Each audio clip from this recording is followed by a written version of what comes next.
you want to play a game? My name is John Kramer, and I'm here to give you a test, to give you a game. A good game of rock, paper, scissors.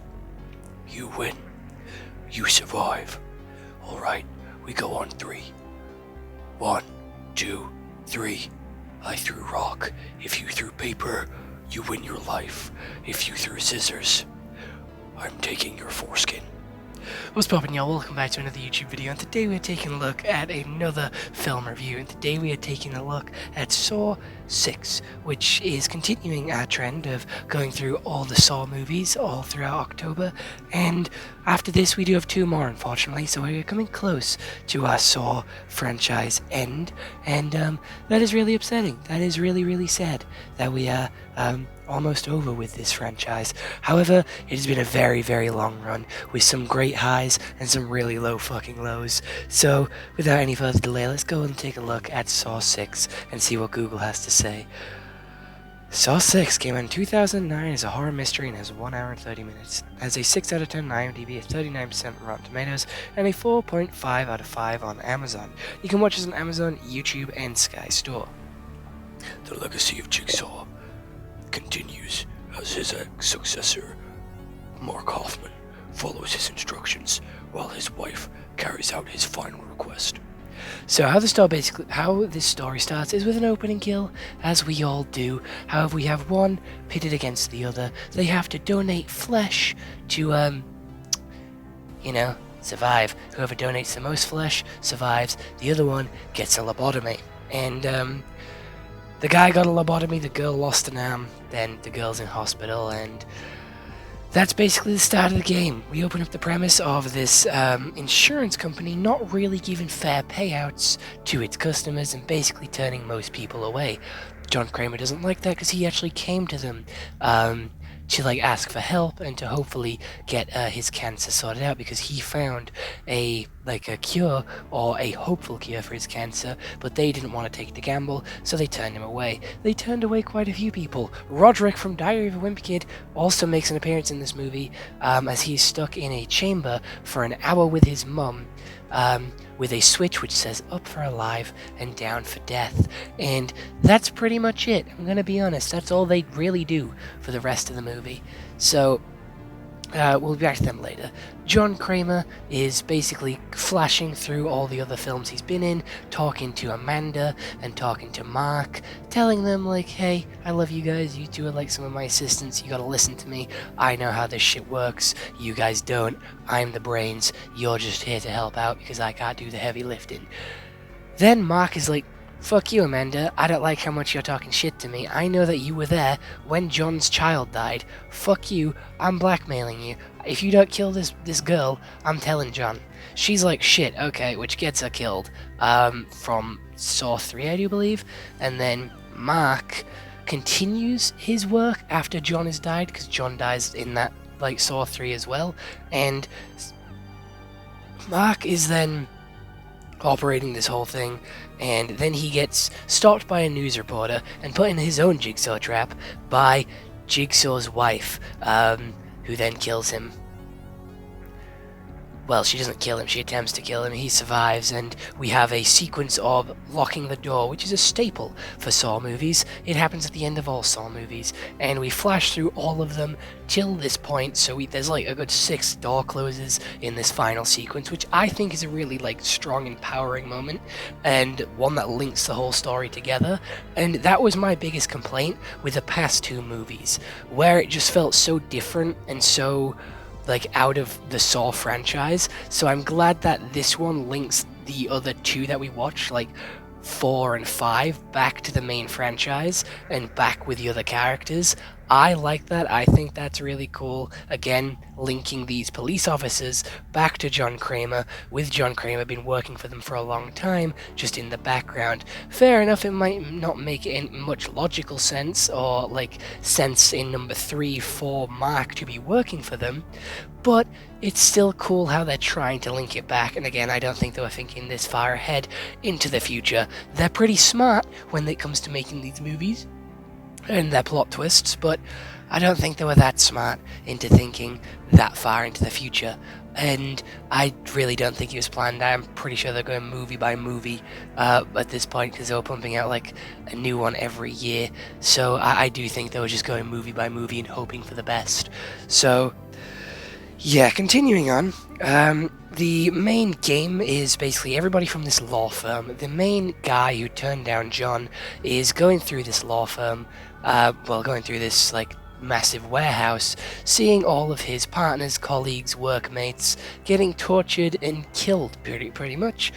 Someone has to go through a maze of hot pipes to get to the other side, and unfortunately they get to the other side, but the key to undo the brace is inside him. So they get impaled through the brain. Then you have to hold your breath, otherwise your chest will get crushed. He managed to survive that one, and the old guy died. We then continue, and we have a lot more death with our main guy having to pick 2 to survive out of these main 6, and then also picking 1 to survive out of 2. So he was basically put in a situation where he had to basically kill people to make someone else survive, basically picking favorites, and that is going to fuck with your brain, that's going to fuck with your mind, that is going to fuck with your psyche. That is not going to be an easy decision for you to make, that's not going to be a good time for you to be in. That is going to be awful and is going to fuck you up royally because of how much you are being forced into this situation. So we see him basically break down multiple times in doing this, and he does end up getting killed at the end by Roderick, because guess what? This guy killed his dad and wouldn't give him the money, so Roderick decides to kill him, impale him, and basically pump him full of hydrochloric acid, which melts through human skin like it's butter.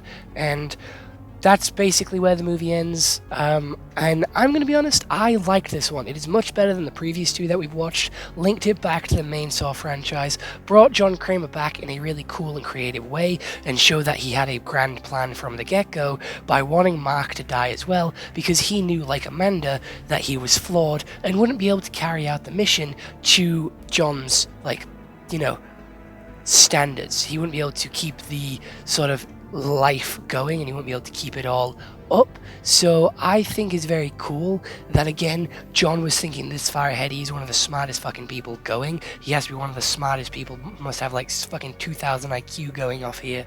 But these traps are fucking insane, and again, it's a lot more interesting with these because it is up to them who they save. Like, they're gonna die, and you have to pick 1 to save. So you can think of it either 2 ways. You are killing 6 people, or you're saving 2, because if you don't pick, they all die. So I think that would be much worse, letting everybody die.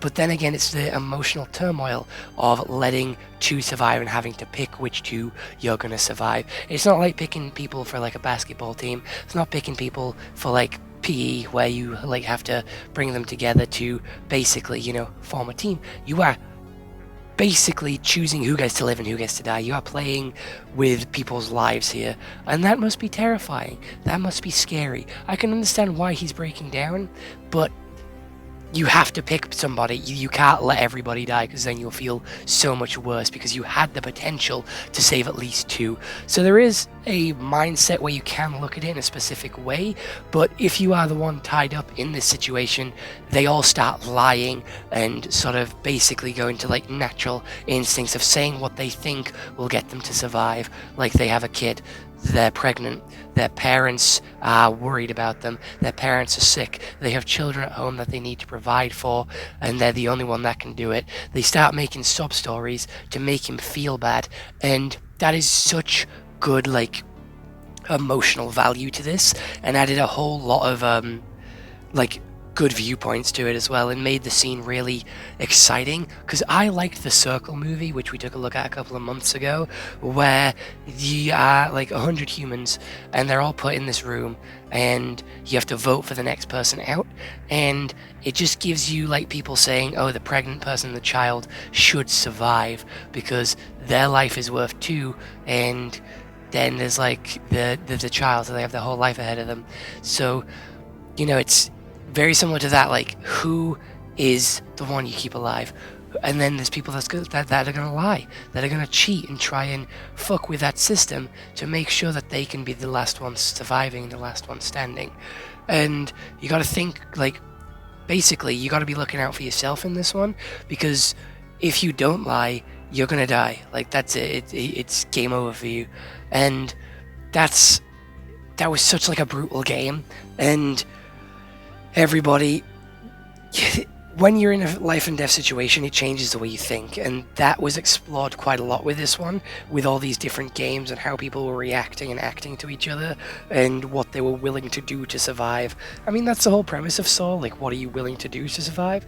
But with this one specifically, there was such a big cast of characters in this game that it was so much more to explore, and it was so many more characters to choose from, and to sort of see their different ways of reacting to it. Gonna be honest, didn't really care for any of the new characters though. Like, none of the law firm people. Again, I agree with John Kramer, they're all dickheads and all assholes. Fair enough, it might be the company rules, but you are doing it for a specific reason. You are literally doing it to exploit them. That is your main goal. You are doing it to exploit them so then you can get a bigger profit. You're not helping everybody you can because you want more money for yourselves, basically, and that's wrong.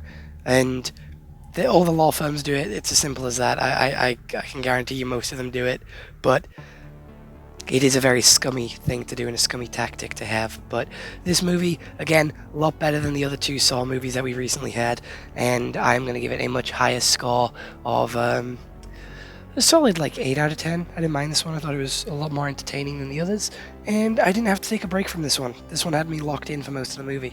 So other than that, I hope you all enjoyed. I'll see you all next one. Hope you all have an excellent day, and goodbye. Stay home and stay safe.